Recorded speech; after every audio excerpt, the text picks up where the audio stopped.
Bismillahirrahmanirrahim. Bismillahirrahmanirrahim. Elhamdülillahi Rabbil alemin. Ve salatu ve selamu ala Resulina Muhammedin ve ala alihi ve sahbihi ecma'in. Değerli izleyiciler, hepinizi Allah'ın selamıyla selamlıyoruz. Evet, Nurdan Hüzmeler'de geçen hafta hatırlarsanız birinci sözün işte o iki kişi vardı. Hani işte çölde seyahat eden iki kişi. Bir tanesi bir kabile reisinin ismini almıştı, onun adıyla hareket ediyordu. Diğeri ise gururlu idi, mağrur idi. Ben kendi kendime yeterliyim, benim kimsenin adını almaya ihtiyacım yok deyip o çöl yolculuğuna çıkmıştı. Üstad bu iki kişinin durumunu kıyasladı ve oradan bir ders çıkardı ve dedi ki işte ey mağrur nefsim, sen o seyyahsın, o çölde yolculuk yapan kişisin ve şu dünya ise bir çöldür. Aczin ve fakrın hadsizdir. Acizliğin, muhtaçlığın hadsizdir ve düşmanın hacatın nihayetsizdir dedi. Yani senin o kadar çok düşmanın var ki, o kadar çok ihtiyacın var ki, bütün bu düşmanlarla ve ihtiyaçlarla beraber sen şu dünya çölünde yola çıkmış, yolculuk yapan bir yolcusun. Madem öyledir dedi, şu sahranın maliki ebedisi ve hakimi ezelisinin ismini al. Ta bütün kainatın dilenciliğinden ve her hadisatın karşısında, her olayın karşısında titremeden kurtulasın. Evet, bu mübarek kelime, bu kelime öyle mübarek bir definedir ki, senin nihayetsiz aczin ve fakrın, o sınırsız acizliğin, güçsüzlüğün, muhtaçlığın seni nihayetsiz kudrete, yani Allahu Teala'nın o sonsuz gücüne, kudretine, rahmetine rapt edip, yani ona bağlayıp Kadir-i Rahim'in dergahında aczi, fakrı en makbul bir şefaatçi yapar demişti. Biz burada o acizlik ve fakir üzerinde, yani insanın güçsüzlüğü ve muhtaçlığı üzerinde geçen hafta durmuştuk. Bugün de inşallah bu konuya devam edelim istiyoruz. İnsan şu varlıklar aleminde, şu mahlukat içerisinde en aciz varlık ve en muhtaç varlıktır. Yani bunu ispatlamak o kadar da zor değil değerli izleyiciler. Fakat önemli olan bizim bu acizliğimizin, bu fakirliğimizin farkında olmamız ki Üstad bu konuya o kadar önem veriyor ki yolumuz diyor 4 adımdan ibarettir ve bu 4 adımı şu kelimelerle özetliyor. Birincisi acziyet, acizlik, yani kişinin insanlara karşı değil ama Allah'a karşı acizliğinin farkında olması. İkincisi fakirlik. Hani bizim kullandığımız manada değil belki ama Allah'a karşı muhtaçlığını bilmesi. Yani ya Rabbi senin vereceğin her hayra muhtacım. Hazreti Musa'nın dediği gibi. Ya her nimete muhtacım ve sen bana vermezsen bulamam, alamam, elde edemem şeklinde niyazda bulunması. Tabii bununla beraber insanın bunu sürekli işte hissetmesi, şuurunda olması. Şefkat ve tefekkür diyor diğer 2 adım. Yine Nakşibendi tarikatının esaslarını 4 maddede özetleyip kendi yolu için de 4 şarttan bahsederek şöyle diyor. İşte der tarik-i Nakşibendi lazım Ahmet çağrı terk. Yani Nakşibendi tarikatında 4 şeyi terk etmek gerekir. Neleri terk etmek gerekir? Terki dünya, terki ukba, terki hesti, terki terk diyor. Dünyayı terk etmek gerekir. Yani dünyanın şatafatını, makamını, lüksünü, malını vesaire. İkincisi terki ukba. Yani ahiretten böyle bir cennet hesabı, işte hani tüccar imanı derler ya, böyle ahirette bir takım işte kendisine verilecek nimetleri düşünerek amel etmek. Onu da düşünmemek, onu da terk etmek gerekir diyor. Ve terki hesti, yani benliğini terk etmek, nefsin heva ve hevesinin arzularını terk etmek. Sonuncusu da işte Nakşibendi tarikatında diyor terki terk etmek. Yani ben şunları terk ettim, işte bunları düşünmüyorum, bunları istemiyorum diye ifade etmemek. İnsanlara işte bundan bahsetmemek. Hatta kendi nefsine bile bahsetmemek. Yani ben terk ettim gibi böyle bir hani övünmeye yol açacak şekilde ifadelerden, düşüncelerden sakınmaktır diyor. Bu tabi bu Nakşibendi esasının diyor bizdeki karşılığı şu şekildedir diyor. Hani der tarik acizmendi lazım Ahmet çağrı çiz. Yani bizim yolumuz acizliğini bilme yoludur da bu yolda da 4 şey gereklidir. Nedir bu 4 şey? Fakr-ı mutlak, acizi mutlak, şükrü mutlak, şevki mutlak ey aziz diyor. Fakr-ı mutlak yani her zaman, her yerde, her şey için ister küçük, ister büyük, ister yakın, ister uzak, bütün her şeyde Allah'a muhtaç olduğunu bilmek, yani mutlak ihtiyaç sahibi olduğunu bilmek. Efendim hayat için ne gerekiyorsa bunların hiçbirini ben kendi gücümle, irademle, bilgimle alamam. Bunları ancak Allahu Teala bana ihsan eder. Yine kainatta ihtiyaç duyduğum bütün varlıkların hizmeti ve yine ihtiyaç duyduğum bütün bilim, ilim, bilgi, kültür neyse bütün bunları da bana ilham eden, lütfeden Allah'tır demek. Ona her an her şeyde muhtacım demek. İkincisi aciz-i mutlak. Yani her şeye muhtaç olduğum gibi hiçbir şeyi elde etmeye de yani kendi gücümle ihtiyaçlarımı karşılamama da imkan yok. Yani ben ne güneşi doğurabilirim, ne dünyayı döndürebilirim, değil mi? Efendim ne suyu yoktan yaratabilirim. Bütün bunları da yapacak gücüm yok demek aciz-i mutlak. Yine ben işte zararı da def edemem. Hani bir hastalığı Allahu Teala şifa vermedikçe üzerimden atamam demek, değil mi? Veya işte düşmanlara karşı kendimi Allahu Teala yardım etmedikçe savunamam demek aciz-i mutlak.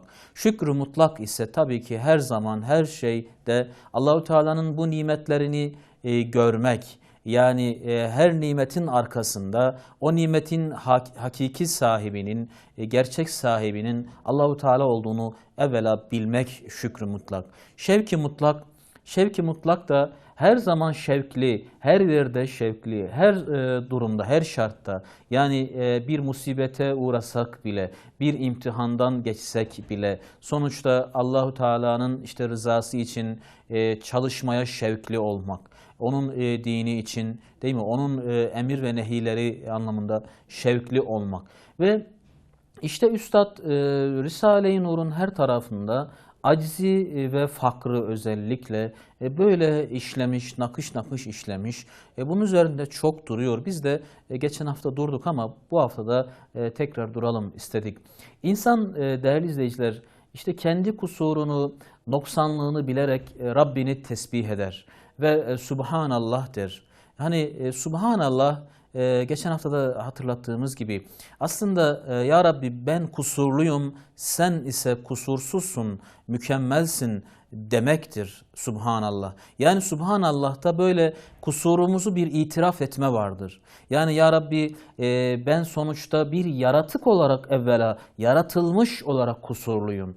Ve gerçekten de bu kusurum senin işte o mükemmelliğini anlamak için, kusursuzluğunu anlamak için bir mikyas, bir ölçü, bir terazi olduğunda, yani böyle gördüğümde o zaman ahsen-i takvimin şuurunda olmuş olurum. Yine insan fakrına bakarak yani her şeye muhtaç olduğuna, her şeyin işte kendisinde hani böyle bir ihtiyaç olarak bulunduğuna ve dolayısıyla bunları da ancak Allahu Teala'nın vermesiyle, lütfetmesiyle, ihsan etmesiyle alabileceğini düşünerek Rabbinin sonsuz nimetlerini hatırlar da elhamdülillah der. Evet elhamdülillah der. Ya Rabbi sana muhtacım ve sen bana veriyorsun, sana hamd olsun.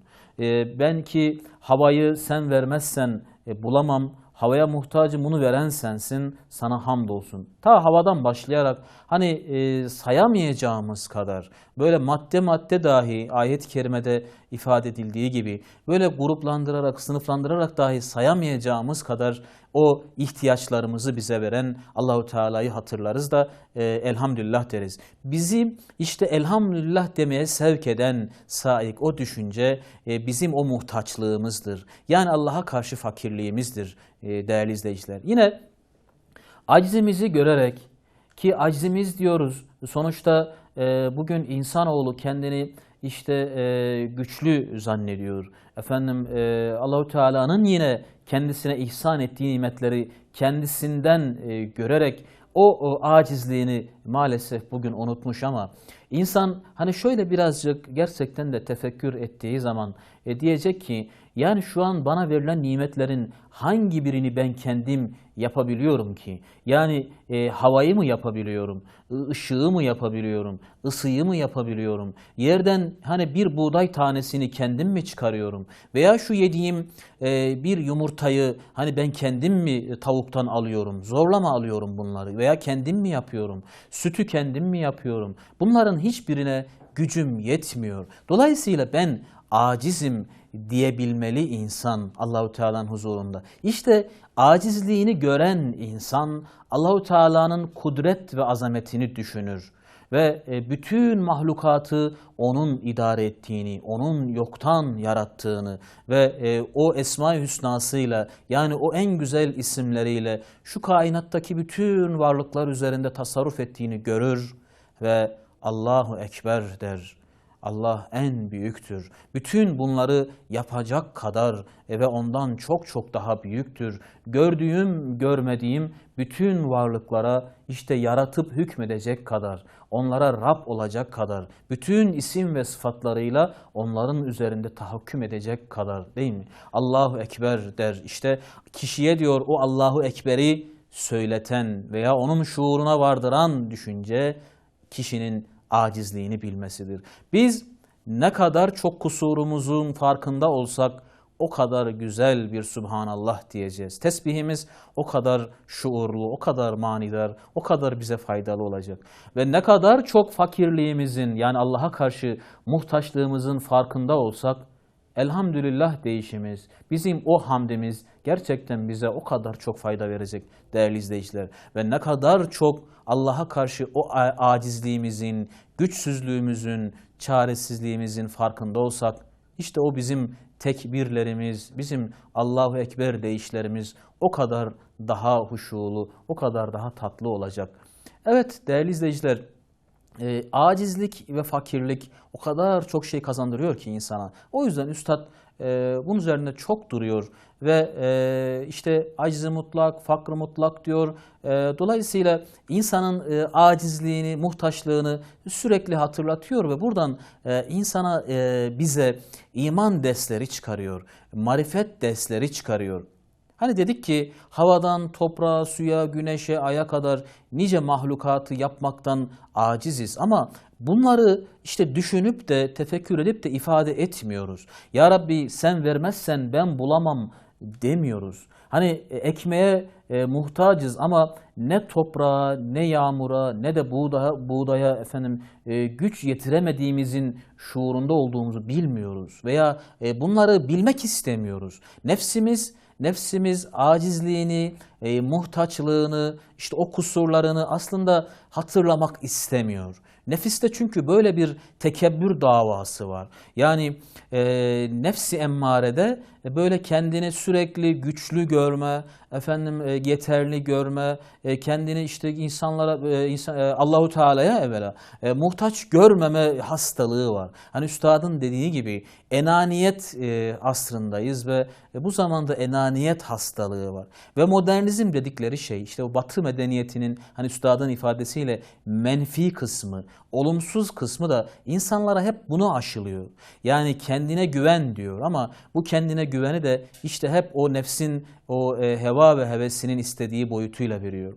Halbuki ayet-i kerimede duanız olmazsa ne ehemmiyetiniz var buyruluyor.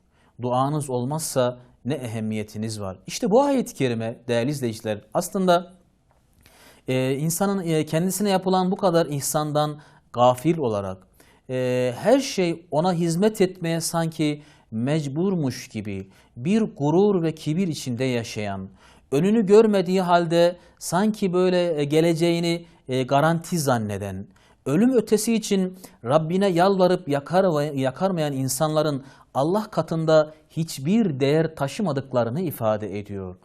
Peki aczini düşünmeyen, Allah'a karşı muhtaçlığını düşünmeyen insan dua eder mi? Yani Allah'a yalvarıp yakarır mı? Allahu Teala'dan o muhtaç olduğu şeyleri ister mi? Ki bugünün insanı aslında hani diyor ki ben kendim bilgimle bunu yaptım. Kendi emeğimle, kendi çabamla kazandım diyor da dua etmiyor, dua etmiyor. İşte dolayısıyla aczini ve fakrını böyle bilmemenin kötü bir neticesidir duasızlık değerli izleyiciler.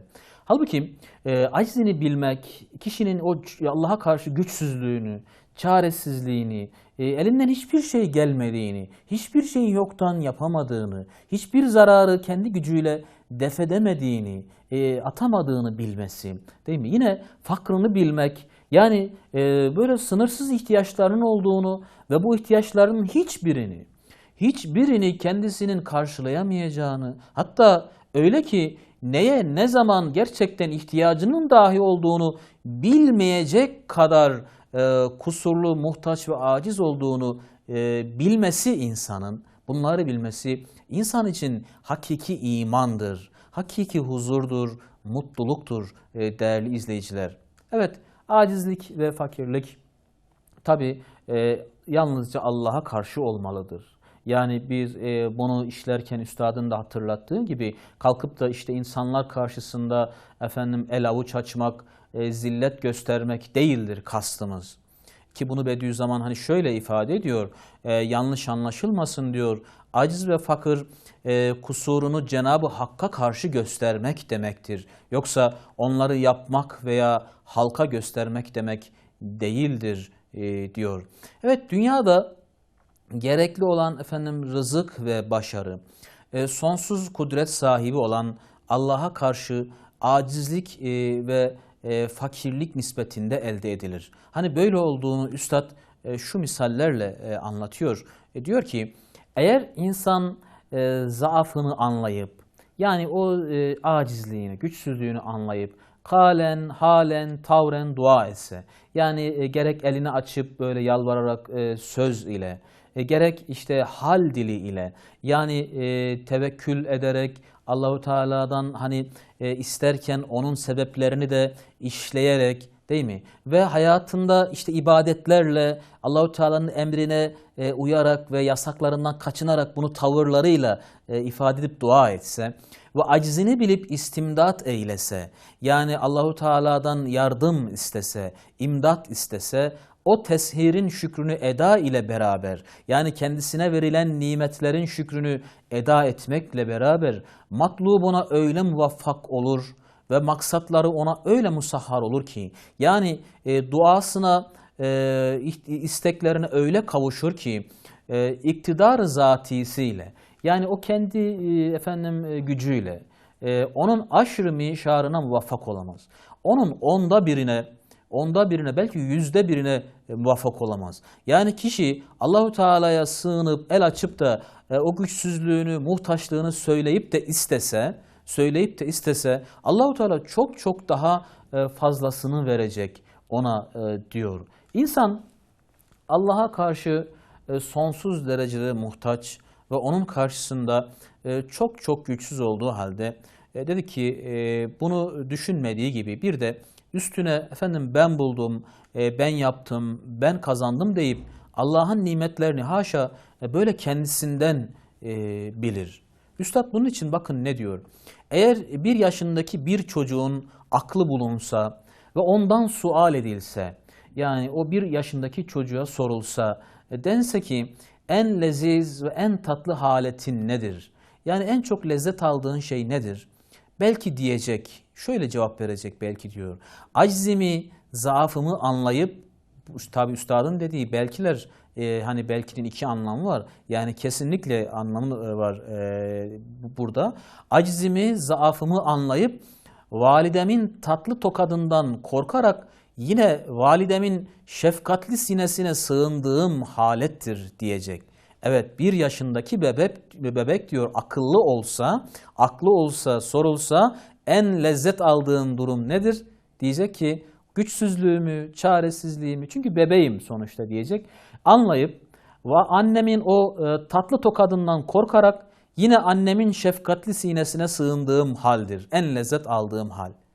Halbuki diyor bütün validelerin, bütün annelerin şefkatleri ancak bir lem'ay tecelli rahmettir. Yani Allahu Teala'nın işte o rahmetinin tecellisinin ufak bir parıltısıdır. Yani Allahu Teala o kadar şefkatlidir ki bütün yeryüzünde ne kadar anne var ise, ister bitki, ister hayvan, ister insan anneleri, bütün o annelerin şefkatleri Allahu Teala'nın şefkatinin ufacık bir yansımasıdır diyor. Peki neden insan Allahu Teala'nın bu şefkatini, bu merhametini görüp de ya Rabbi ben hani bir bebek bile değil, ondan çok çok daha fazla sana karşı acizim ve senden korkup yine sana sığınıyorum dese, bunun inanın diyor, bunun lezzetine varacak, lezzetinin farkına varacak. Onun içindir ki diyor kamil insanlar, yani böyle işte Allah dostları, efendim alim zatlar değil mi? O mükemmel insanlar acizde ve havfullah'ta, yani o Allah'a karşı çaresizliğini bilmede ve Allah korkusunda öyle bir lezzet bulmuşlar ki kendi havl ve kuvvetlerinden, işte kendi güç ve kuvvetlerinden şiddetle teberri edip, yani kaçınıp uzak durup böyle kendi güçlerine aldanmayıp ben buldum, ben kazandım demeyip Allah'a aciz ile sığınmışlar. Evet, o acizlik tezkeresiyle üstad diyor. Acizliklerini bilerek Allah'a sığınmışlar. Aczi ve havfı kendilerine şefaatçi yapmışlar. Evet, la havle ve la kuvvete illa billahil aliyyil azim demişler. Ve ya Rabbi acizliğimizi biz sana şefaatçi yapıyoruz. Acizliğimiz hürmetine bize ver. Veya işte sana karşı o muhtaçlığımız hürmetine, fakirliğimiz hürmetine bize ver diye dua etmişler. Evet, ne dersiniz değerli izleyiciler? Bizim de böyle çokça la havle ve la kuvvete illa billahil aliyyil azim dememiz gerekmiyor mu? Yani ya Rabbi güç ve kudret bizim değil sendendir. Bizim gücümüz, kudretimiz 5 para etmez ki varsa bir güç ve kuvvet onu da zaten veren sensin demek. Evet, bu duayla inşallah bu bölümü de kapatalım. Gelecek bölümde de bunu tabi Risale-i Nur'un değişik bölümlerinde geçen aciz ve fakir konularıyla işleyelim istiyorum. Önemli bir konu, sürekli böyle hatırda kalması gereken bir konu değerli izleyiciler. İnşallah gelecek hafta görüşmek ümidiyle diyoruz. Hepinize Allah'a emanet ediyoruz.